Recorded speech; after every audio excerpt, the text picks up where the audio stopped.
Hello, Broncos Country!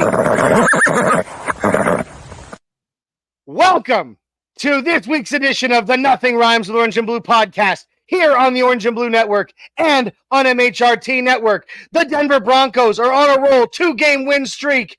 They've just beaten the New Orleans Saints, and they've just beaten the Carolina Panthers, and now they're getting ready to go on the road to Baltimore, where they will attempt to make the Ravens say nevermore. Guys, I am so pumped about this game. I'm a lot more confident about it than I was a few weeks ago. We have so much to talk about. There is so much energy. Why don't we just get down to it? Welcome to the Nothing Rhymes with Orange and Blue podcast. Let's go!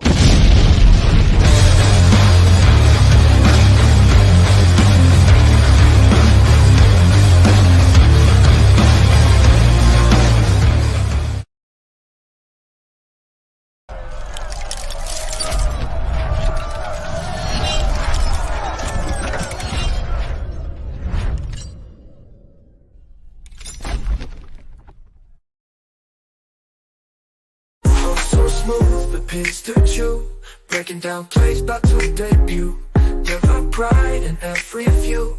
Nothing rhymes with orange and blue. Bright lights of my heart in our view. Nothing rhymes with orange and blue. Nothing rhymes with orange and blue. Nothing rhymes with orange and blue. From draft picks to game reviews, celebrating wins and analyzing the clues. Nothing rhymes with orange and blue.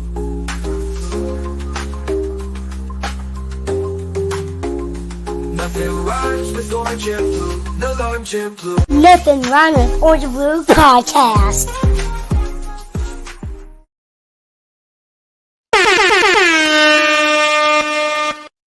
What is up, Broncos Country, and how you doing, Orange and Blue crew? Welcome to this week's edition of the Nothing Rhymes with Orange and Blue podcast. I am Johnny Baki, the Mile High Viking. With me, as always, my cousin, my childhood best friend, and my co-host, Jay, the Denver Dream Weaver. What's up, cuz? Well, how you doing, sir? It's a good night to party in Broncos Country. Vibes are high.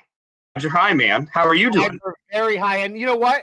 Tonight, our vibes are even higher because we're about to introduce you to the newest host on the Orange and Blue Network. He is a Denver Broncos superfan. His face was on the program for the Broncos game at Mile High against the Panthers this last Sunday. He is the one, the only true Broncos luchador.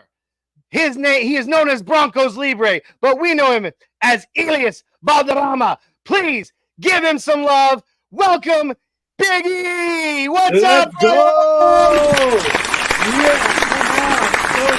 Yeah, come on. Wow, dude, look at him. He's in full character. It's not even game day, and he's full character right now. Broncos Libre, right here with us, the newest host to join the Orange and Blue Network. E, how are you doing tonight, man? Doing well. Thank you guys so much. I appreciate everything that you guys are doing here for us. That's great. That's great. And you guys will be, his show is not quite ready to debut yet, but in just a couple of weeks, Big E down here will be joining Adon Diaz. You know him, you love him, the 6'10" Mexican, with a brand new, entirely in Espanol Denver Broncos podcast called Viva Los Broncos. Yeah, It's going to. boy. Oh, there it is. Yeah! Vámonos, Dude, Broncos! I was about to get turned up, man. You turned it off. What happened? Oh, okay. Sorry, I will turn that back on. There you go. Oh, yeah. It's a bad DJ move on my part. Oh, dude, what in the world? But hey, guys, I'm so excited. We are bringing an entirely in Spanish podcast to the Orange and Blue Network to reach all of our fans out there who speak Spanish, who are not so fluent in English. These guys are going to absolutely rock it, and I'm so pumped. I'm so excited that he is joining us on the network because he is just as big a fan as we are. Right now, he's got the votes way more than I do for Fan of the Year. So, dude, we gotta show him some love. So, guys, please join us in welcoming, the Bronco Libre. All right, let's go, guys. Hey, super excited. Oh, us too, buddy. Us too. We've got Clayton Heron already in the house saying, "Hey, guys." He also says, "Smash that like button and share." I couldn't agree more. So let's go ahead and do that real quick, guys. If you haven't already, if this is your first time or you're watching over on MHRT Network, please jump on over to Orange and Blue Network. Like, subscribe, share, comment on YouTube, Twitter, Facebook, and catch the audio version of every one of our podcasts on all your favorite platforms. But if you're watching this on Orange and Blue Network, I beg you, please jump on over to MHRT Network. Like, subscribe, share, comment, YouTube, Twitter, Facebook, Twitch, hell, MHRT's even on Instagram. So make sure you guys are showing as much love as you can because we love you guys and we want to keep that going. Guys, I am so excited right now about the way this is all, the way the season is playing out. The Broncos keep on getting them dubs, which I was just say, Bronco Libre, you come in at a perfect time here where honestly the vibes couldn't be higher in Broncos Country. Like Cameron Parker started 5280 podcast today saying the vibes were immaculate. And this calls for it. Going into some, good competition, man, you come in at a perfect time to just everyone be happy, right? Oh, absolutely. And just the excitement just here in Denver and in the stadium, you feel like Bo Nix is going to be the guy. Like you can just feel it and see it right now, which is wonderful. It's such a good feeling, man. And we've been high on Bo. A lot of people have been down on him, but at least myself, I can speak for Jay. We've been sitting here going, everybody calm down. It's coming. It's coming. Yep. And we're starting to, and I said it, Jay, you remember, and everybody shook their heads at me. I said, be patient. Be patient. Have patience. I know that Broncos Country has had to have patience for almost a decade now, but a little more patience and it's going to pay off. We're starting to see that patience pay off. D-Rock is also in the house. He says, fellas, gives us a big round of applause. Good to see you, D-Rock. We love you, brother. Guys, the Broncos got the dub this week. They've gotten 2 dubs in a row. So now it's time for you to go get your own dub. Okay? And the way you're going to do that, you're going to show some love to the sponsor of today's show. And the link can be found in the bio below.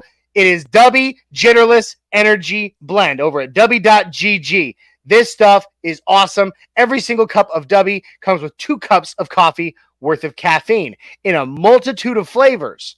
I mean, look at all of those. And that's not even all of them. It's amazing stuff. We swear by it. And the reason that we swear by it is because you get the energy you need to start your day, but you don't get the jitters or the crash later. Why? Because Dubby has no sugar. It has no calories. It has no maltodextrin or fillers or artificial colors. Dubby is as natural as it can be with nothing but amino acids, B vitamins, caffeine, and nootropics, including their own patented nootropic called Neurofactor, which helps keep you sharp as you go through your day. It's amazing stuff. I highly recommend.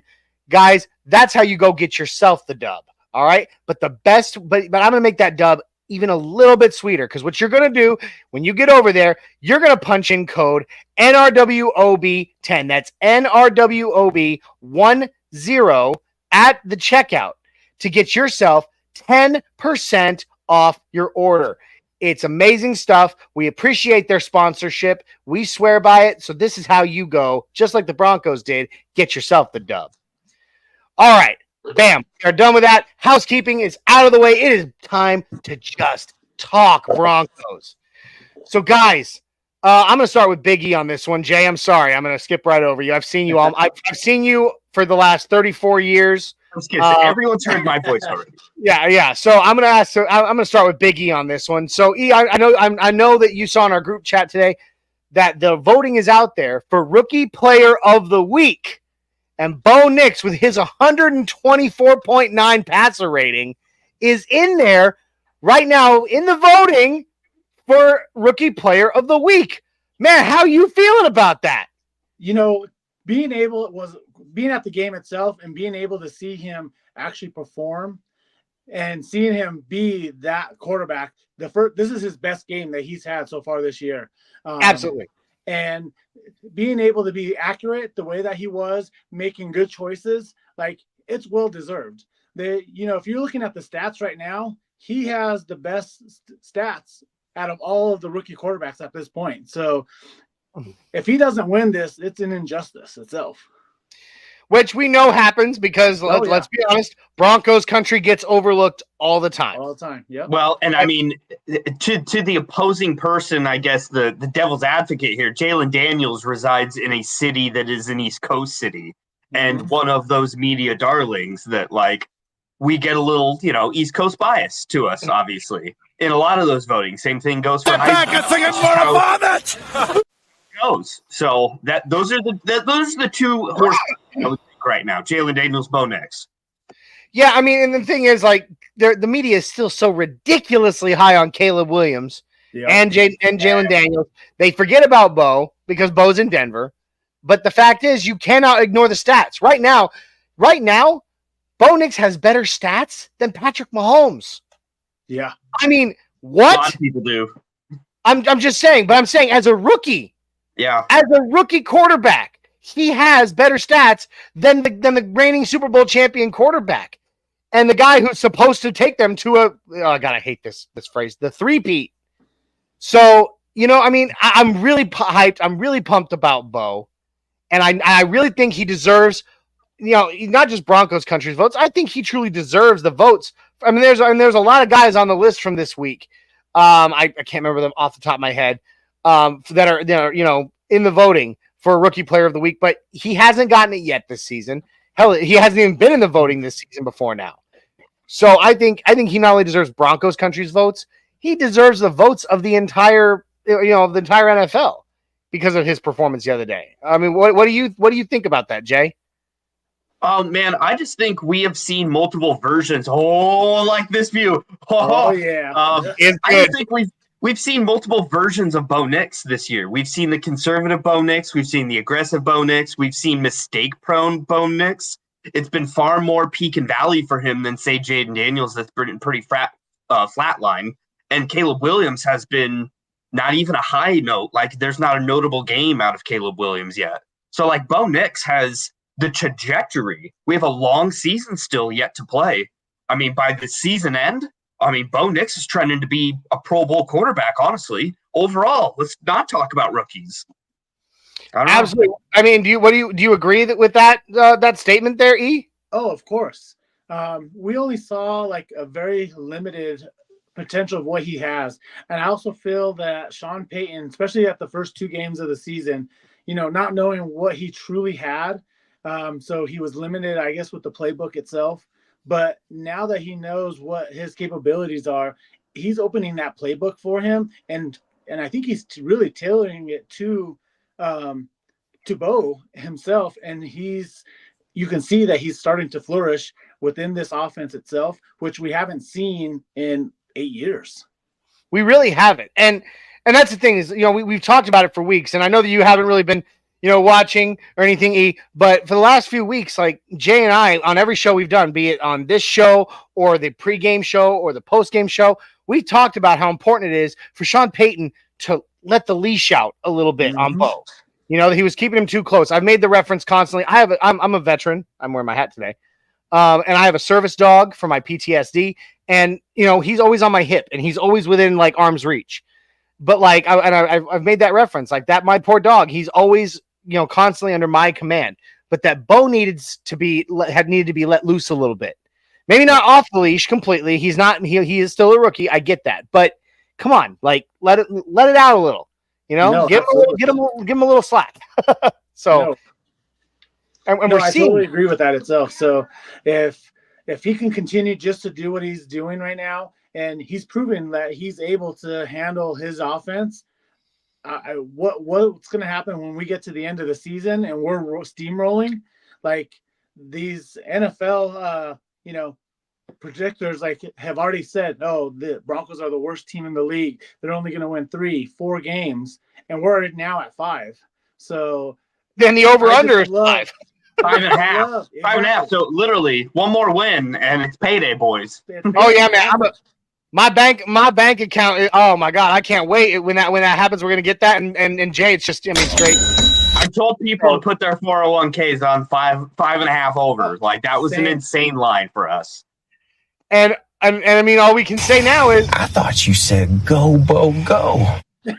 So, we're just very, I'm here for it. I'm very hyped about Bo. And guys, if you're watching right now and you haven't done it already, in fact, even if you have, because you can put in multiple votes, in the bio below, you will see the link that takes you to the voting for Rookie Player of the Week. So jump below, click on that link, go on over and give Bo the love he deserves. Let's all, as Broncos Country, let's all, as Orange and Blue crew, let's get Bo Nix Rookie Player of the Week. Let's do it, guys. We've got this. We can. We have the power. Let's do it. Go out and vote. I've already done it all day long. And then I'm going to do it again once I I've probably dropped like 40, 50 votes at this point. Yep. I did. I worked all day at my real job, my big boy job. This is where I get to be a big kid.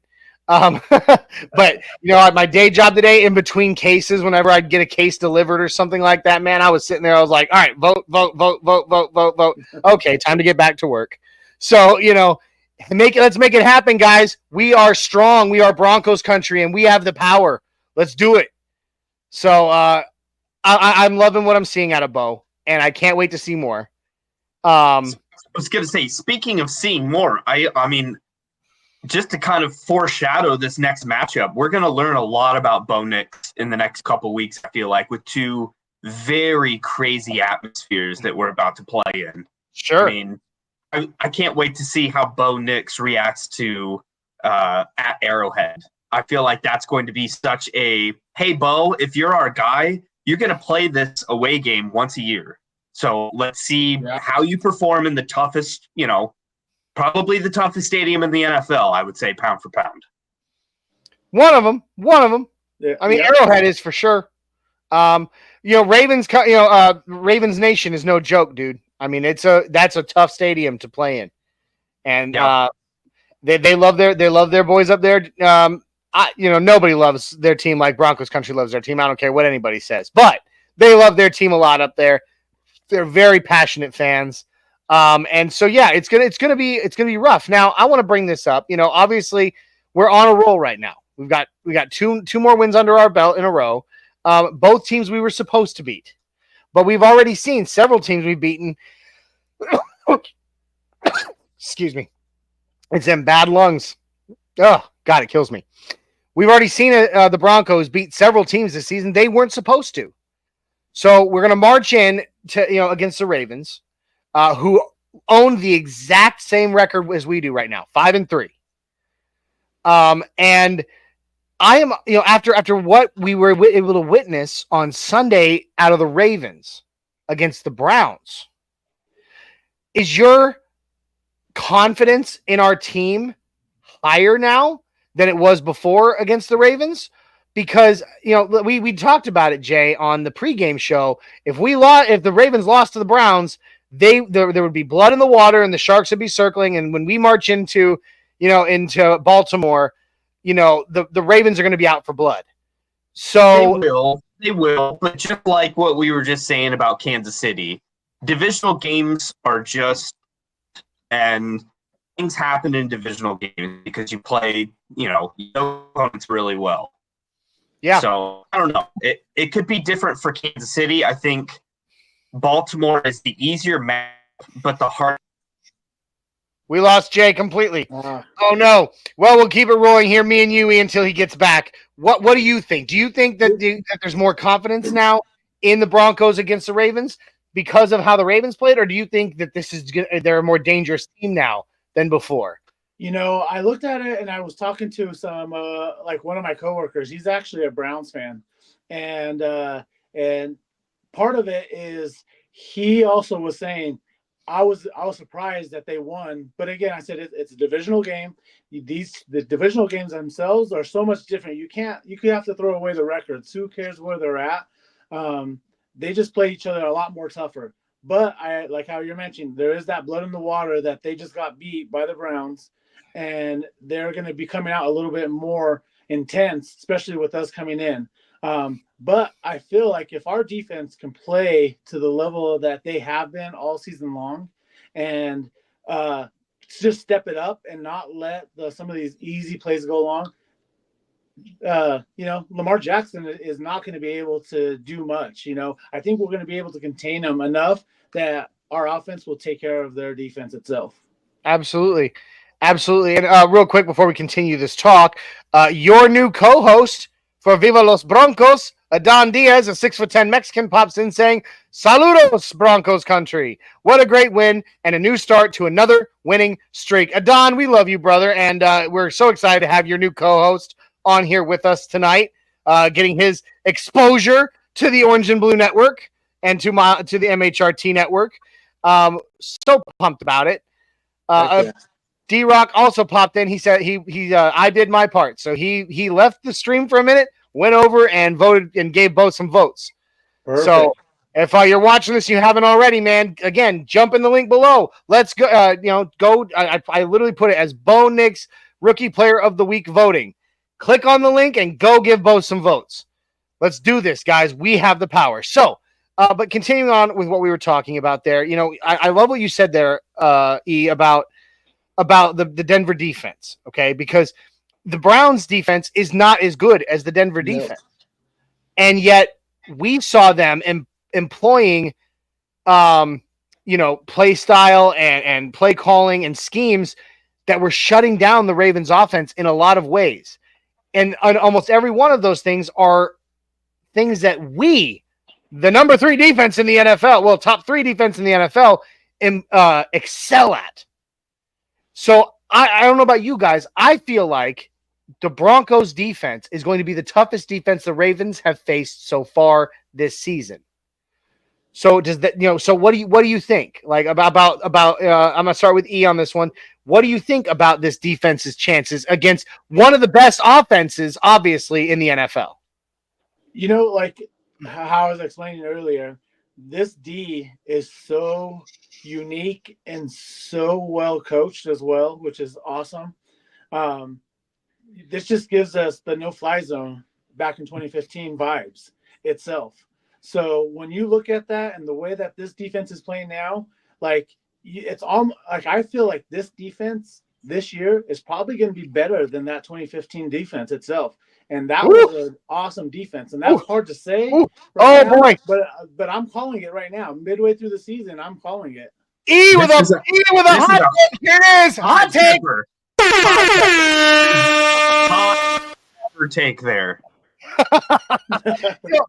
I like that. I like that a lot. I keep hearing, no fly zone 2.0, and I want them. I like it because it definitely calls us back to in our hearts to the good memories. But at the same time, I want them to get their own name. I know what I mean? Like air traffic control or something like that. Like something crazy. But I don't know. Jay, what do you think about this defense's chances against one of the best offenses in the NFL? Well, just for note, the 2025 defense was, I think, way more talented because they could play man and do what they did. In 2015? 2015. Our scheme right now is just crazy good. Like Vance Joseph is calling just a nuts defense that's putting our secondary in really good positions. I don't think there's any defense any offense that we should be scared about because we've seen our defense be really adaptable to different kinds of offenses that we've matched up with. And it starts and ends with, PS2 being a unicorn and being able to just blanket a side of a field and to basically just eliminate like 30% of the opponent's playbook because that's where most of the target shares go into their best wide receiver, best playmaker. We've seen it on Brock Bowers of tight end where he got a little steam and then we switched and then he was done. We didn't hear his name again. So it doesn't matter the position. It's just automatically your top 30 plays offense that you do really well, we're going to take it out of your hands because of PS2. And it's not any different for Baltimore, just in a different way. I love it, bud. You said you mentioned PS2 being a unicorn. You know that meme that gets sent out to Broncos Country every year by people, by other fan bases, of that really effeminate guy in like a leotard saying like this, Yes. like, Winnie, Yeah. Winnie, I'm a Bronco or whatever. I see that. He's got the little unicorn horn and everything. And I'm like, and every time I see it, I'm like, oh, that's cute. Yeah, you guys are funny. I've seen it for years. It's old at this point. Dude, I feel like I could sit there and use my, do what I do. You know what I do. And do like a Photoshop of PS2's face on that. And it actually would make sense. It wouldn't be an insult. It's like, dude, hey, look, I'm a unicorn, because he is, man. He is such a unique player. Future. I mean, he's not, I wouldn't say he's already a legend, but he is a future legend. I mean, the only guy I've we haven't said it in a few weeks now, Jay, but I feel like it merits saying, the only guy that I can think of, not just on the Broncos, but the NFL, that even compares cornerback wise, is Champ Bailey. And we're seeing like almost like a reincarnation of Champ right now with PS2 on the field. It's the technical sound. The famous stories of Champ Bailey never like stretching. Like teammates would say they've never seen him stretch in their whole lives. Just one of those guys that can just literally walk out onto the field and he's the best player no matter what because of his technique. And PS2 takes his game so serious, you could tell, his dad's a legend. So like he's technically just perfect. He really is. And E, do you have any thoughts on PS2? He's the best that we've had since Champ Bailey. And I go back as well when we had CSJ, when he was here as well. But I feel like PS2 has already surpassed him in the couple of years that he's already been here. And just that lockdown corner himself. And he prides himself on that. And you see that day in and day out at practice. When I was there during training camp, you see his work ethic out there on the practice field. And then you see it out on the field. And you hear his teammates talk about how much he works on his craft. I love it, man. I absolutely love it. And, I think we are honestly we are lucky to have him. We're blessed to have him. Blessed. # blessed. But we're blessed to have him on this team. Certainly better than Justin Fields. Yeah. Oh boy, man. I mean, do you remember that?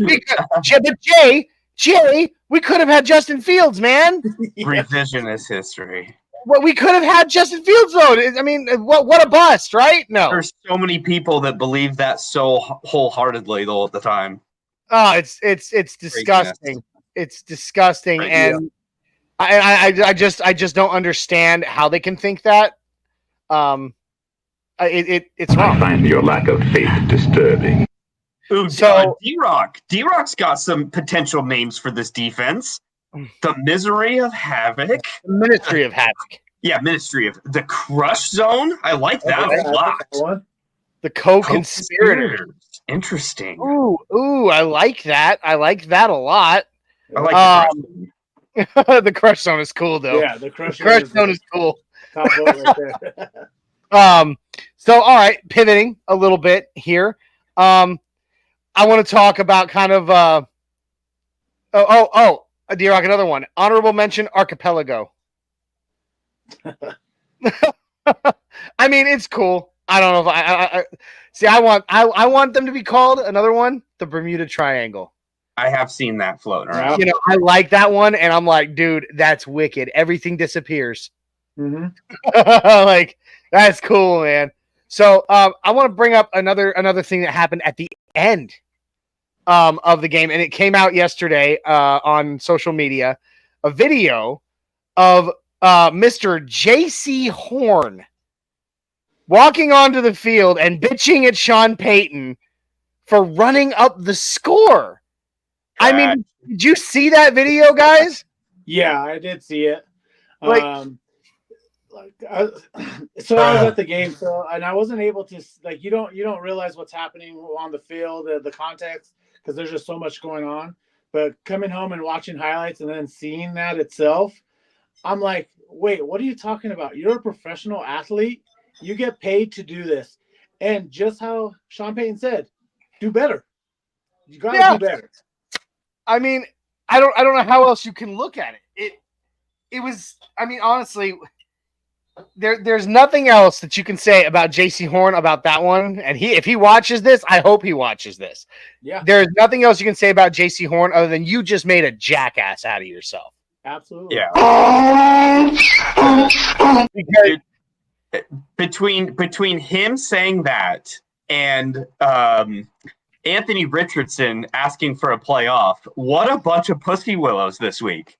I know. Yeah. I can't believe it. Like, such softness out of players these days. I mean, okay, here's the thing. Anthony Richardson being weak like that, okay, whatever.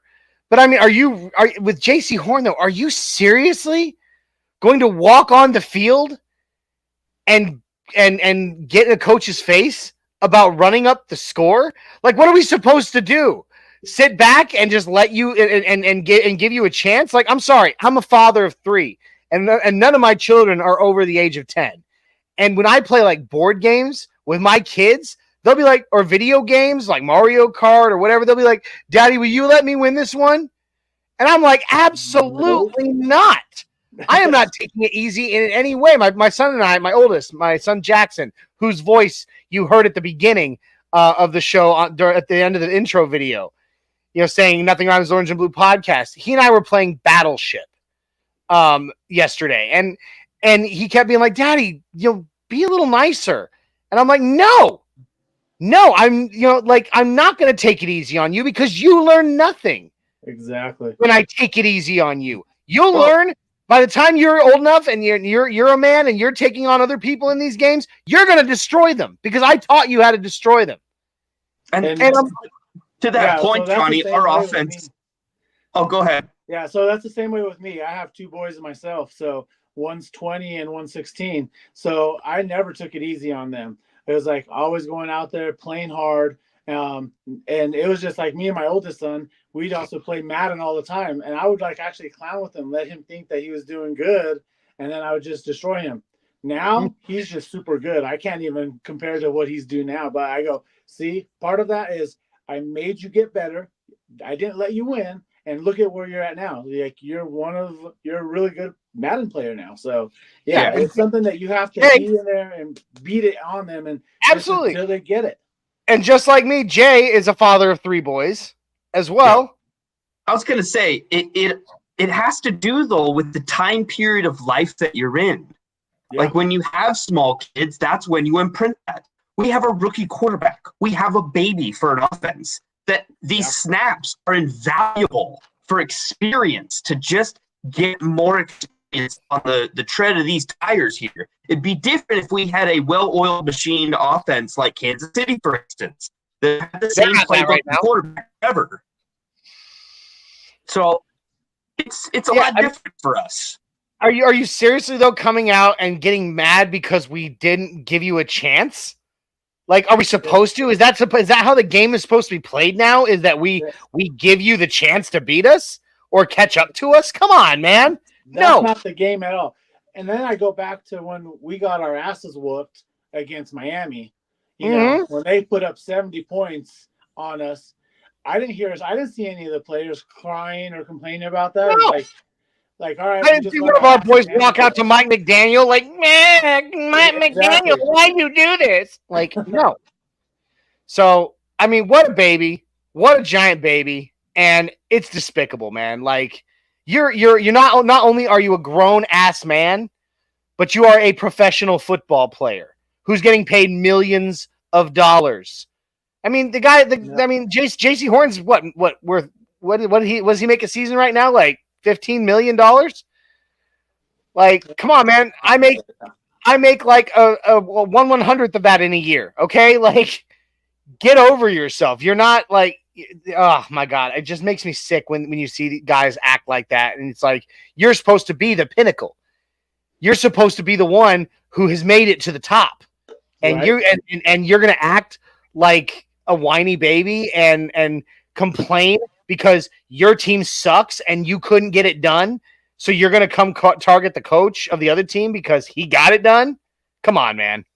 Well, and what's even like more dumb about this whole situation is, from what it sounded like to me, the thing he had an issue with was the fake field goal, which I can't imagine he was even on the field for. So what the heck does he care? Like, you know what? I wanted to bring that up. I actually think that's a great segue there, Jay. So JC Horn, you're a jackass. Anyway, segue. That's a perfect segue though into the fake field goal because I wanted to talk about that on this one.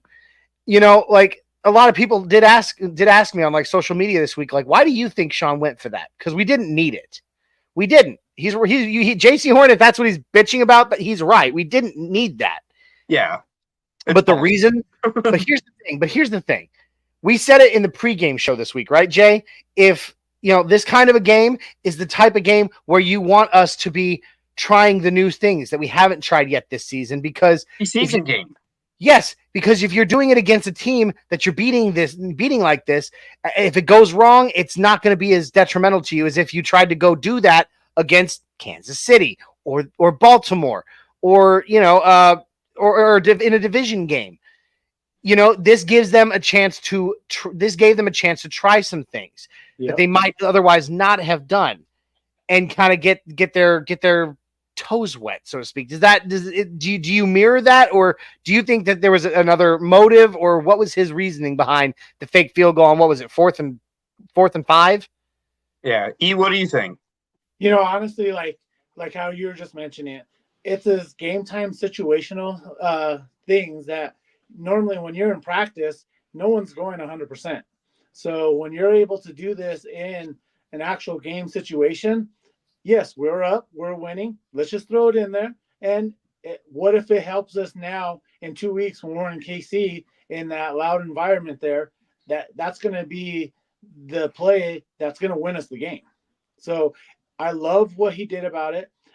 That's sorry, not sorry. Like, this is not sorry at all. We're in here. We're trying to win games. We're trying to get stuff ready for if we do have to use it in the future. We know that if we're able to do it, or what adjustments we may have to do to make it work for us. Yes. It's also should be mentioned that Sean Payton and Carolina have long, thick history being in division opponents. And so, I know the persona that is Sean Payton that, around the NFL, he's kind of an arrogant bastard. So I kind of understand why an in-division team like that would get a little sour at a fake field goal up 4 touchdowns. I get it. I get it. I think like literally, like, does it almost shock you that a player, maybe not, like if the other coach, if it was Kevin, who was the coach? Not Kevin. What's his name? No, I don't. He was the Seattle coach last year. Yeah, whatever his name is. It's not even important enough to remember right now. If he'd walked out there, and we could hear a soundbite of him being like, "What the hell, Sean? Really? Like, why? We were on the ground. Did you have to put your boot heel on our neck? Like, that would make more sense. But a player having and one who has not really he was a high draft pick, but he has proven nothing in the NFL. Really, he hasn't done anything. He has not done anything. He has no championships, no playoff wins. He is not an established, he's not an established star. To have the balls to walk out against, to walk up to a legendary, Hall of Fame coach, future Hall of Fame coach, and speak to him like that, like, dude, you got to check yourself, man. No, it was bad. It was a bad look all around. It really was. And Sean Payton, I liked his response. You don't want me to run the score up? Play better. Yep. I mean, he said it. He said it perfectly. Play better. And D-Rock even said it here. Cam Newton voice. If you don't want us to run up the score, then don't let us score. Yep. Yeah. Granted, that very same season that Cam Newton said that, the Denver Broncos went out there and stomped them in the Super Bowl. So that was, that's a good memory. But thanks, guys, for talking with me about that one. I liked it. I thought it was newsworthy, something worth talking about. I think it's interesting that Deontay Johnson is coming to the same team twice. Like, he ducked us, and I said it in the group chat of like, dude, I have him on fantasy. He's perfectly fine. There's no reason he shouldn't be playing against us. He's ducking our boy PS2. Oh, yeah. I understand the injury implications, but now he gets the real shot, I think, because he's going to play. So PS2 is going to wipe him over. I mean, he's going to play, but I mean, he's not going to know their playbook. True. He's a target machine, man. He's a ISO. Just let him be man on man. Yep. He'll get the ball. He's going to get beaten by the Broncos twice in one season. In fact, in back-to-back games, back-to-back weeks. That's what I was just going to say. Let's just will it into existence, guys. So I thought the Carolina game went very well. Obviously, we talked about it. Bo Nix had a stellar performance. And of course, a lot of the media and whatnot are gonna plug that as well. But Carolina sucks, so it makes sense that he played as good as he did. But I don't think so. I think what you brought up early in the show, about now we're seeing Sean Payton's opening the playbook more, and Bo is showing his comfort, so to speak, with that. I think it's perfect. I think it's going to be. We're starting to see what this team is going to consistently be. But am I alone in that? No, I don't think you are.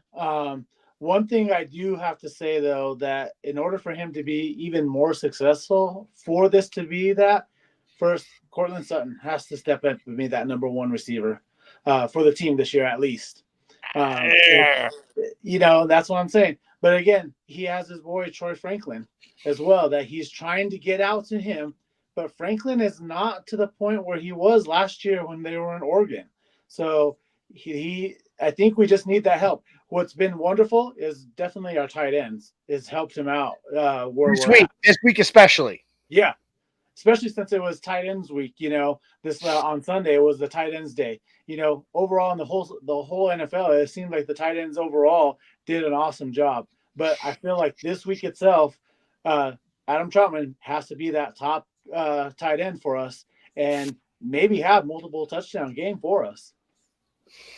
Absolutely. Jay?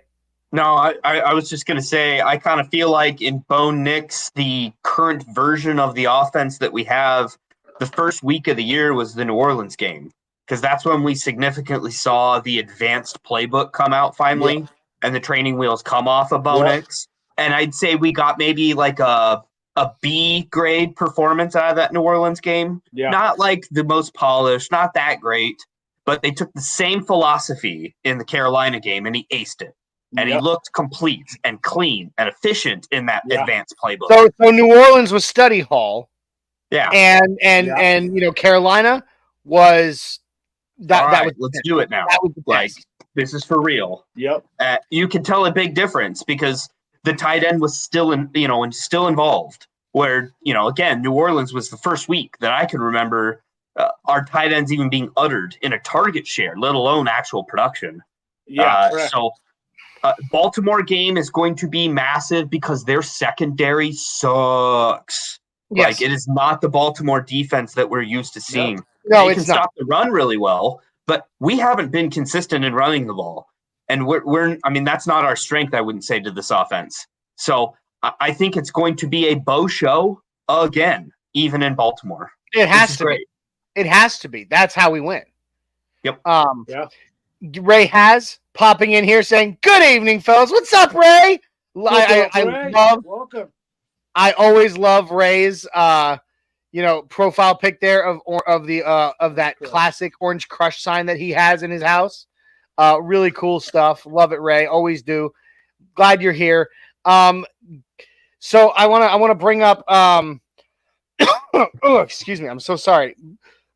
Guys, do either of you have anything you want to talk about in particular? Excuse me. I guess my just housekeeping item for myself to get cleaned up here in the podcast is just throw a vote out for Bo for Rookie of the Week, but also throw out a vote for your boy from CU for Heisman as well, because that voting is currently out, and you can vote on ESPN, and that counts for a vote in Heisman. So Travis Hunter, number 12, He-Man, go vote for him, please. So absolutely. Get the votes out. And it's vote week, so there's just a lot of voting going on right now. It's like American Idol of football right A now. lot of votes. Go get those votes out. Make them count. Yep. Absolutely. And like, guys, what Jay was just saying, for Bo at least, the link to vote for Bo Nix for Rookie Player of the Week is in the bio beneath. So please, if you haven't, go click that link and give Bo the love he deserves and help Bo get the honors he deserves. Because that'll be like, I'm not saying that we are expecting Bo Nix to get Rookie Player of the Year, but if in any way, if things continue to go right for Bo and his name is in the talks for Rookie Player of the Year, having 1 or 2 Rookie Player of the Weeks under his belt during the season is going to go a long way in him getting, achieving that. So absolutely. Let's help him out. And you talk about our CU buffs, Jay. Just a quick. Oh no, I love it. I love it. But small potato. We talk about all Denver sports except for the Rockies here because none of us like the Rockies. Who are they? So how about our Nuggets with their very first win of the season last night over the Raptors? Wasn't the prettiest, but it is a dub. We find at least we're not starting the season 0-3. So I was happy to see that. Yeah, it's definitely different. So just a quick 5,000 foot view here. I'm so much more happy that the Broncos are producing than some of the other teams are maybe struggling. Just as an overall Colorado fan here, the Broncos are everything, man, and we haven't had it for so long that it's just such a weird feeling to have hope. I don't know. I started this when Russell Wilson and Mr. Hackett came in here. So I started this podcasting thing at a horrible time. So I've only really known misery while talking exclusively on these airwaves. So it's exciting. Awesome. This is good stuff right now. It's a good feeling. Absolutely.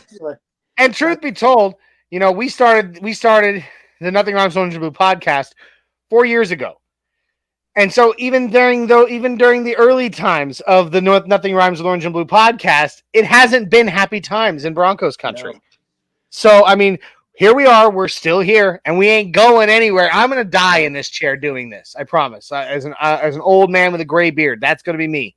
and that's not in any way a slight at our dear friend Keith Brugman of Denver Broncos Roundup. Bronco Bill. or Bronco Bill of Broncos Breakdown. But, guys, I'm really pumped about what we've been seeing. I'm really excited about this Ravens game. I was dreading it 3 weeks ago. I am actually excited about this Ravens game. And I think it's going to go well. D-Rock chimes in with go Lakers, go Lakers. Bleh. Yeah. Bruh. No, get out of here with that. But, I'm really confident in what we've got going on. Our defense as a whole, man, outside of PS2, Riley Moss and our safeties, I was worried with Jay Sims' departure, and I'm not worried anymore. Our safety's getting it done, man. Yeah. So that's that was a big thing as well when we just let him go. That was a big talk here in town itself. But being able to still to see him there in Atlanta, him still doing well. But I know that with VJ here and with Sean Payton, they knew what we had. They knew what was going on with what we have right now currently. And even though with him being such a big voice on that defensive side, they already knew, you know what, we have his replacement. We're going to be there. We're going to be just fine without having that big coach on the field as well. Yeah. Yeah. And he was a friend of this show. He was on this show. Oh, nice. He and I spent 2 or 3 hours hanging out at Mario Vitanzi. I know Mario. And, he's a great guy. A good friend of this show, and we do miss him. And I hate seeing him wearing colors other than orange and blue. Yep. But I am very happy with the production of the guys that have come in, to fill the void left by him. Oh yeah. And of course, one thing we haven't brought up, we're talking defense. Our run defense versus Derrick Henry. Let's talk. Well, see, that's what I was just going to bring up. If we had a passing of the torch as far as the culture and the talking piece for the defense when Jason's left, we saw similar things when Alex Singleton went out, and we have not yet had a game where we circle and say, "Oh, we really missed Alex Singleton." And I have a fear that this might be that game because this is the game that Alex Singleton would shine in. Justin Sternad is not that thumper. Although he's been great, he ain't that guy that's like going to go put himself in front of Derrick Henry. Cody Barton is great in coverage, and he's got great sideline to sideline speed. Yeah. But again, Derrick Henry he's 30 years old, 249 pounds. And can run at over 20 miles an hour. He's a mammoth. He's great. But I think of him like that. He's a Mack truck going out there. You don't want to go in front of a Mack truck and try to tackle him, but they just need to step up, especially that D line. The D line is going to be that key factor of closing out those gaps, filling those gaps in, so that there's no holes for him to run through. Which I will point out, we excel at this season, and we're in the top 3 for run defense in the NFL. Like I said it earlier, the Ravens offense, which is inarguably one of the best offenses in the NFL, they have not yet faced a defense like us. And so I'm very interested to see how well this run defense does at stopping Derrick Henry. He's one of those players. There's been other ones we faced this season where I've said, this is a guy that you can't shut down. You can't shut him down. There are several of them in the NFL at different positions. No matter what you do, he's going to get production. Well, the way to shut him down is that you get a lead. Because once you have a lead, Derrick Henry's not even on the field. They have shown Justin Hill, can't remember his first name, but the backup has had a significant play in games that Baltimore is down. Sure. They're totally different offense when they are on lead and they can have that crushing running attack that they have. Absolutely. But that's how you beat this team. Just get a lead. Any lead. But what I'm saying is, like, you can't stop production from Derrick Henry. He's going to produce because he is who he is. But you can hamper him. You can cut down those chunk yard runs and those enormous 30-40 yard dashes that he gets. If we can keep him from achieving those, dude, we take away a major part of what makes the Ravens offense as strong as they are this season. Oh, yeah. So, let's see. D-Rock says Ben Powers has to go lights out. I hope so, man. Between the center, do we have Luke Wattenberg back now? We do, don't we? No, not yet. Yeah, dang it. I was really hoping for it. But, I don't think he'll even come back, dude. Like, why would you mess with our offense thus far? I think Forsythe's playing perfectly fine. I see no reason. I just wish he would open the A gap between between him and the guards a little bit better. Yeah, for running back. But he's the line's playing very well, and I wouldn't say Forsythe's playing badly. So we'll see. They were a toss up in the offseason. It's who's available. What do you think, E? And I'm an offensive lineman myself, so that's who I really watch. And being able to see Ben Powers, like, he's been pretty good. Forsythe right now, he's been serviceable for us right now with Wattenberg out. But again, you have Quinn Miners. Like, he's my boy, and he's one of the best guards out there right now. So, and from where we at, from last year and 2 years ago, I feel that this offensive line is better coached than they were the last couple of years, and you can see that automatically. And just seeing the time that Bo has to be able to pass it, or even having some of these gaps open up. That wasn't happening over the last couple of years, which was frustrating a lot as well. I love it, man. I love it. And and see, I didn't play offensive line. I was a halfback. Okay. I was the third down running back. That when you needed to pick up 2 yards in a game of Red Rover against the defensive line, you put me in the game. Because I wasn't good at finding the gaps. I was just going to charge through and keep the legs churning and go through. So I mean, I'm not as good as you are at watching the offensive line. However, I do like what I've seen out of this offensive line. I just was really, when we saw our running game take off, against the Saints again, and before that, even though we lost against the Chargers, when we saw our running game really get productive, when Javonte Williams was running his backside off, we were seeing him make amazing runs through the A gap, between the center and the guard.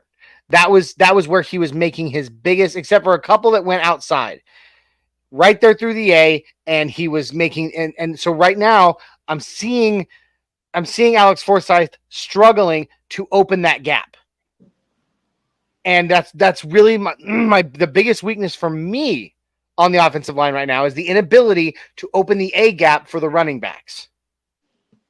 So I know that we knew that Alex Forsyth was not as good as Luke Wattenberg in run blocking. We knew that, but I really need him to step up and be that. You know what? And what's going to happen? This is going to be the game that he does this. Just manifesting that right now. Let's manifest that. This is going to be the game that we see that.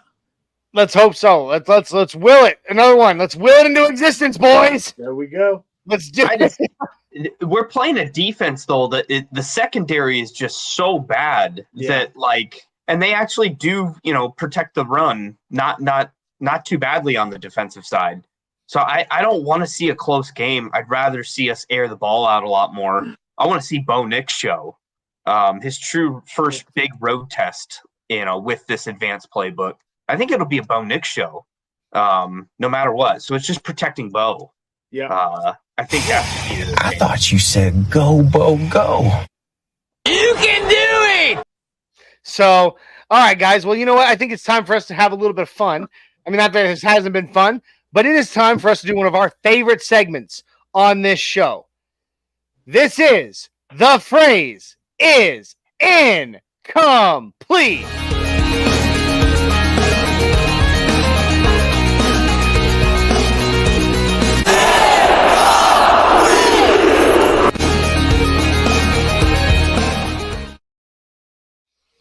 Welcome, guys, to The Phrase is Incomplete. It's very simple, guys. We have a lot of fun doing this. Each of us makes a statement.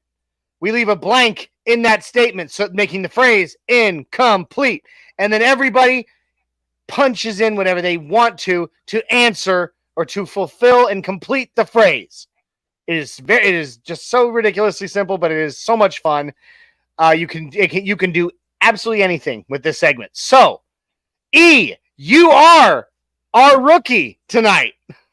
So please, you get your first start on the phrase is incomplete. Please present us with an incomplete phrase.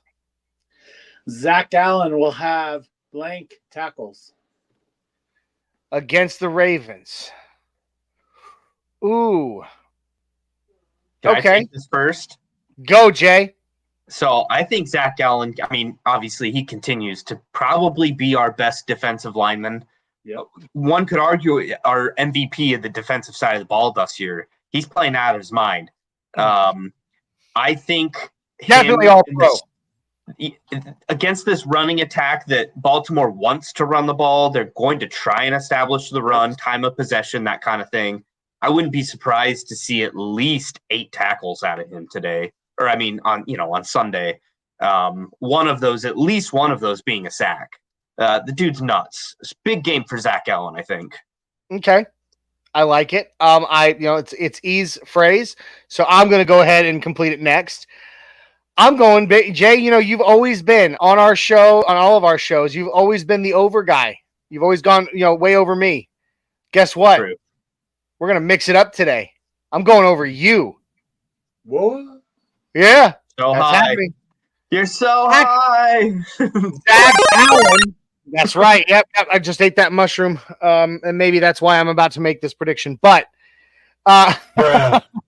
Zach Allen will have 10 tackles Wow. in this game, 4 of them for loss, 1 of them a sack. It'll be high volume. I mean, Yeah. he's set up for a high volume game. You're not. I mean, you might not have overshot that, Johnny. I'm just saying, I What went do you over you. think? You That's always go true. over me, so I went over you this time. It's very true. What do you think? I'm right there with Johnny. I think he's going to have at least 11 tackles, and I said at least 4 for loss as well, and 1 sack. Oh, there you go. And it's worth pointing out that the tackle leader this last week was Brandon Jones with 12, Yep. with 4 solo tackles. So I mean, Zach Allen, about to outdo the safety, possibly outdo or just do just as good as the safety in this one. Let's again willing it into existence, boys. Yes. Nice. All right. So I had us down to each do 2 of these tonight. 2 each. But if we start to run long, we can cut it down to 1 each. It's up to you guys. If you want to keep going after we've each given one, we'll kind of take a quick on-air vote, and then we'll go from there. Jay, please present us with your incomplete phrase. And if you're in the comments, guys, please plug in your answers that complete the phrase as well. We'd love to see what you think about these. So, Jay, what is your first incomplete phrase for tonight?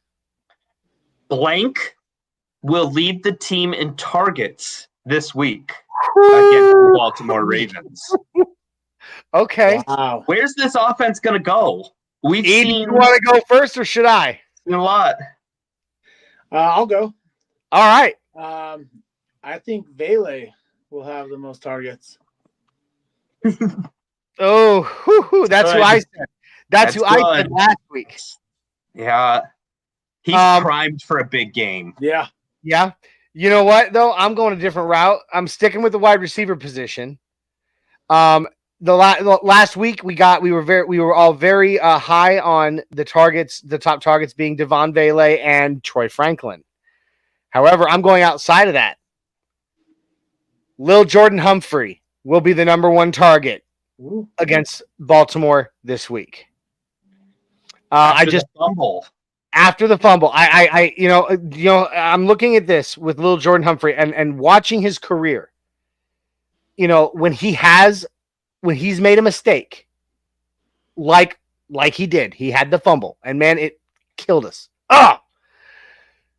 Every time he's done that in his next game, just like the Ravens are going to be out for blood after losing to the Browns, he's out for blood. He's just that guy. He does that whenever he has a bad game or makes a big mistake. When he comes back, he shows out. So I'm saying that Lil Jordan Humphrey will be the number 1 target. Hey. With at least, I'm going to say, this is just spitballing, but I'm going to say with at least 7 receptions. Sean Payton loves his guys. And so for him to double down on a guy that may be down in a trend right now because of that fumble wouldn't necessarily surprise me. He loves his guys. He's loyal. Yes, he is. Jay, go ahead and complete your own phrase, bro. Well, we saw the Cortland Sutton game last game. First game really in the season where Cortland Sutton was the highlight. We force-fed him the ball as much as we could. I thought that was the most, graduated playbook that we have seen year to date. Again, as I said, in the trajectory of New Orleans being the first game of that wave. So I don't see any reason to deviate from our 1A wide receiver. I think Cortland Sutton is here on out going to be the substantial leader in targets. And I think Cortland Sutton is going to get his fair share of slants and short ball opportunities where we haven't necessarily seen. We've been harping on this 50-50 ball, and that's great and all, but that is a slim skill set of usage, and I want to see more usage out of Sutton with the whole route tree. Okay. Yeah. I mean, and I can get on board with that. I like it. Of course, if Baltimore does play a lot of zone defensively, and we have established it, when you play in zone, when teams play us in zone, Cortland Sutton struggles. True, but again, I want to see the diversified route tree for him. Yeah. I don't want to see just the quick post or the quick, jump ball. We don't have to do jump balls, and that's what you're saying in zone. That makes total sense. But underneath slants, give him some yak. Quick crossing routes. Maybe a dig route here and there. Yep, that's what I want to see. All right, I'm down with it. I like it. I like it a lot. Okay. Do you guys want to each do one more, or do you want to call it for the night? I vote go one more, but that's my vote. I'm good either way. I can do another one in the tank here. All right. Well, word up. E, we're back to you, buddy. Give us another incomplete phrase. I feel like all of our incomplete phrases so far have been, well, 2 of them have been offensive. One's been defensive. You gave us a defensive. So what's your next one? I'm going to go with offense. Bo Nix will have blank passing yards. Okay. I'll go first on this one. This week, Bo Nix recorded 273 passing yards. He has yet to eclipse 300. As you pointed out, Jay, their run defense is better than their secondary, and their secondary is garbage. Bad. So,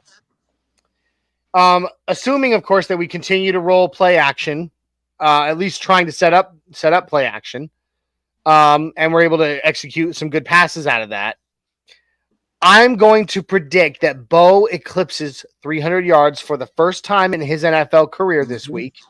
Not by much, though. Bo Nix will pass for 304 yards this week. So there it is. Oh, real quick, before anybody else goes, D-Rock, who has been our most engaged watcher tonight, he has given us he's completed the phrase for the last 2, and I missed it until just now, and I want to give him his love. He says Zach Allen for 2 sacks and a strip sack fumble. Ooh, going stripping. I love that. I like it. He also says Cortland Sutton will be the number 1 target. He agrees with you, Jay. 8 targets, 87 yards, and 1 tutty. I love it. And then, of course, he also answers this E's most recent with Nix 198 passing yards, 46 rushing yards, 2 touchdowns. Cool. I love it. All right, Jay, go ahead. And I said 304 for Bo Nix passing. So just to piggyback off of what D-Rock said, I'd like to see another game where Bo Nix has single-digit or very low rushing yards.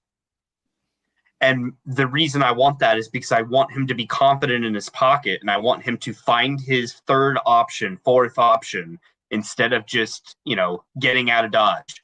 And because of that, I think we're going to see, like you said, the highlight for Bo Nix in a passing yard scenario because of their weak secondary. But I'm going 350.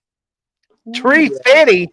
350. Damn, son, you're getting way up there, man. Like that, you're starting to get Madden numbers. But think of this: if we had a competitive game, if the game was competitive last week, Bo Nix would have easily hit 300, like easily. All right. So, we're gonna have a competitive game for all 4 quarters this game. Challenge accepted. Oh, yeah. All right. So, E, please complete yours, my friend. So, just going along with talking about the offensive line, I feel that these guys will be able to give him enough time in the pocket where he's going to be able to get that 2nd, 3rd, and possibly 4th read. So I'm going to be going out with 333. 333. So I was actually the most what is it? Conservative Low. on this. You were so low. You were so high. Now you're so low, Johnny. So low. So low. Damn it, Johnny! Wow, you finally found the point in the show to use "Damn it, Johnny." Just because of that, we got to do it again. Damn it, Johnny! Okay. I haven't forced it. That's what she said, though. All right, so You have not forced it. That's don't what go she. away. I've got you. I've got you. All right, Jay. Do you want to give your second the incomplete phrase? Yes. At the recent road trip of at Baltimore and at Kansas City, the Broncos will end up with blank wins. Just in that 2-game stretch. Just a 2-game road stretch here before we get back home. 2-game road trip. Oh man, throwing us on the spot, Jay. All right. E, do you want to go or do you want me to go? I'll go. All right. I feel like we will end up probably going 1-1. And each game could be either way. It could be flip-flop, whatever one we hit, win or lose. But I feel like after this road trip, we'll end up 1-1. Okay. All right. Richie Rich, our dear friend up in Canada, the host of the Wild Wild West podcast over on our partner MHRT Network, says 1 win. D-Rock says we get the W in KC. Nice. All right. So real quick, E, what do you think? Do we get the win in Baltimore or do we get the win in Kansas City? Because you said 1-1. You know what? Like, I'll go. Yeah, I think KC. I think we will definitely beat the KC. And I'm going to say that we're going to be giving KC their first loss of the season. I love it. I'm literally on the same page as you. Usually I try to mix it up so it's a little, so we have some different perspectives, different things to look at, but I'm with you. I think we go 1-1. And I'm going to say we also get our dub. I think we can win against Baltimore, but I think if we go 1-1, we get that one way or the other, we go 1-1. And I think we give KC their first loss of the season. So there it is. Jay? I declare Two wins for us, boys. It is going to be the welcome to the NFL Broncos, and we are going to look like the darlings of this race here for a playoff seed.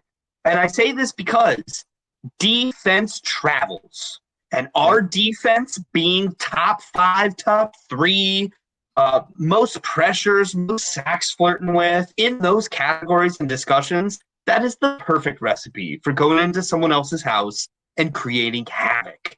And with the trajectory of our offense hitting its stride right before this, oh, buddy, you heard it here first.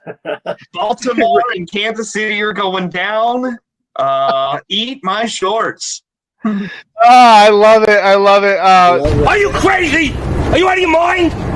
No, Richie Rich says, Jay, drugs are bad.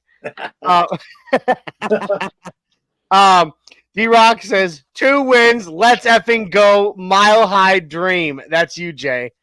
You are the Denver dream, buddy. We love you. Rich says he thinks we get our dub in Baltimore. I think here's the thing. Before I give mine, I think it could go either way. I think we get 1 win on this road trip, and it could come in either Kansas City or in Baltimore.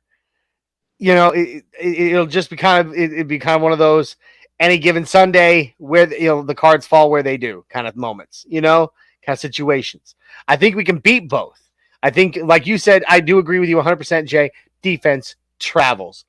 And therefore, because our defense is so good, the Chiefs haven't faced a defense like ours yet this season, and neither have the Ravens. So both of them are going to struggle against this defense. Yep. And it could be close in both games. So it could go either way. I'm sticking with 1-1, and maybe it's just me trying to be hopeful because I'd much rather beat Kansas City than beat Baltimore. Because it's a division win and because I friggin' hate the Kansas City Chiefs. So I'm still going to stick with mine. 1-1, Kansas City. We beat Kansas City on this road trip. All right, the final one. I'm going to have fun with this because I know Jay hates it. This a Will Lutz incomplete better not be a Will Lutz. It is not Will Lutz. It is not Will Lutz. Not Will Lutz at all. That'd be really bad for you, Johnny. Yeah, no. Hey, don't you be talking smack about Will Lutz. I'll start in on Damari Mathis. Don't make me do it. Don't make me do it. Don't make me do it, Jay. I'm sure I don't know if you're aware, but Jay has like this insane love affair in his head and his heart for Damari Mathis. So he could be a Hall of Famer if given the opportunity. Sure. I recall when PS2 went down, Jay predicted 4 interceptions for Damari Mathis in that next game, and he's not taking his job away. Yeah, you predicted. Yeah, that's right. You did. You predicted Damari Mathis would take PS2's job. That was in a private chat. But no. All right. Final incomplete of the day. With 2 of the best running quarterbacks in the league in the same game. True. The quarterback with the highest rushing yards this game will be blank. Wow. If our offense works the way that it should work this week for us, it's going to be Lamar that's going to have 15 more yards more than Bo. Okay. All right. I respect it. I definitely respect it. But I did think it was important to call out the fact that 2 of the best running quarterbacks in this league will be in the same game. Oh yeah. No, that's true. The best and probably the second best. Yeah. I would say Bo is probably a top 5 rushing quarterback right now. Yep. In a trend sense. So I would say for sure it's going to be Lamar Jackson. And for a reason why is just because I think Bo Nix will be we'll get a lead early. And I think we won't have to play hero ball. I think he'll revert more to how he was with Carolina, with actually staying with our pocket. And if Baltimore's going to play down, Lamar's going to get more risky, and he's going to rush it a lot more, scramble out of the pocket. And our defense has not faced a quarterback like him thus far this year. So I've always been I'm kind of scared about a running quarterback like him. So I could see Lamar having a big day on the ground, but not necessarily translating to team success. Fair enough. I want to ask you, and Rich brings up a great point here. Baltimore isn't built to spy, and it literally plays into the question I was about to ask you. Knowing what we know about Lamar Jackson, do we employ heavily the spy on Lamar this game? Oh, yeah. And who is it, in your opinion? Before I answer. Well, that's what Richie comes out and says, is that I think we play Lamar to just prevent him from running. And I think that is kind of the blueprint to defend this offense right at it. It's just load the box up. It doesn't matter if it's Derrick Henry or Lamar. Just prevent the run, because they cannot run. If we are employing a QB spy, who do you think it is? Sternad. Justin Sternad. Yep. Okay, I like it. Now, you both said Lamar. I'm going to go the other way. But I'm going to go the other way. I'm going to go the other way because I think it's Bo. I think Bo has more rushing yards than Lamar. Maybe not many more. And Rich actually agrees with me there. Bo has more yards. He says Bo has more yards. And it may not be many more than Lamar, but here's what I think. I think Baltimore is very cocky when it comes to running quarterbacks because they practice against Lamar Jackson. But I also think that they are not used to really playing against other quarterbacks that can run like Lamar does. And honestly, you said it, Jay. Bo's probably top 5 in the NFL right now as a rushing quarterback. But one thing that Bo does just as good as Lamar that other rushing quarterbacks don't is how slippery he is. Like you get moments where guys have hands on him and you're like, oh great, it's over. Oh shit, he's back up, he's moving. Nobody does that like Lamar and Bo. And I think Baltimore is going to get surprised once or twice, like one or two plays where they're going to suddenly be shocked when Bo escapes and puts out a massive chunk run. Because we've seen him do it, and I think he can, and I think it'll happen again because the Ravens, I almost said the Saints, the Ravens won't be necessarily as prepared for it. So I'm going to go with Bo. Maybe just a few yards more than Lamar, but I think Bo actually shocks the NFL this week by outrushing Lamar Jackson in the rushing quarterback face-off. So that was fun. I can see that. No, I think these are all, very possible outcomes. I think there are some deviations we've seen throughout the season, at least from an offensive play call standpoint, that we don't know exactly what to expect because we haven't had consistency quite yet.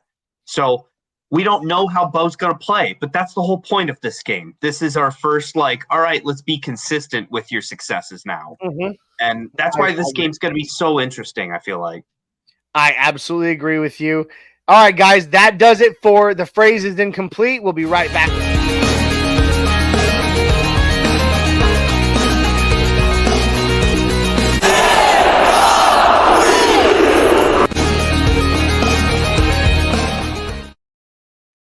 Woo!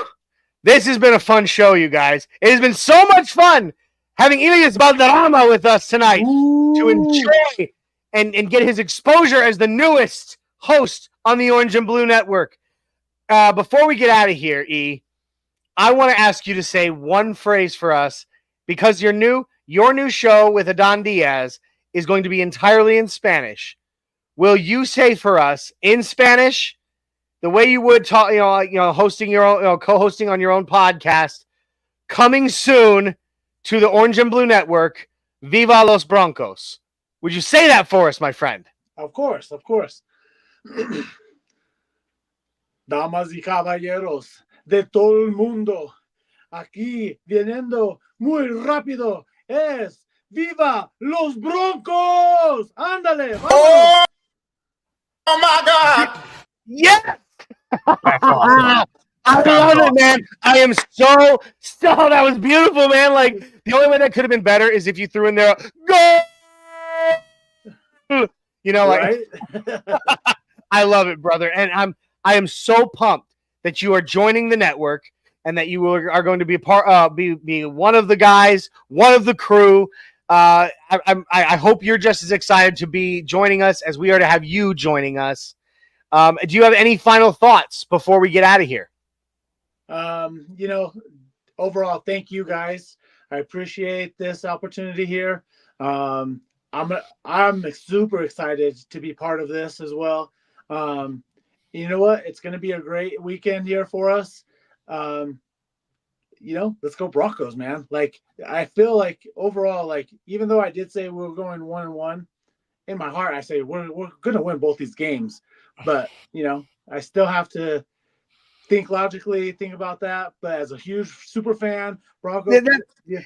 And that's the thing about doing what we do. It's so hard sometimes to take off the orange lenses. And as someone who believes that this team can win every single game because we love our Broncos so much, to also be able to look at it logically. Yeah, it is hard. But you get used to it. And hey, I'm glad you're excited to be part of this. Wait until I send you your miniature football player caricature that I'm going to get designed of you. You're going to love it. They're a lot of fun and they appear on all of our thumbnails.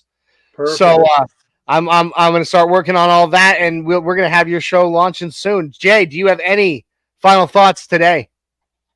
Welcoming the Bronco Libre in the house, dude. It's so awesome to have you.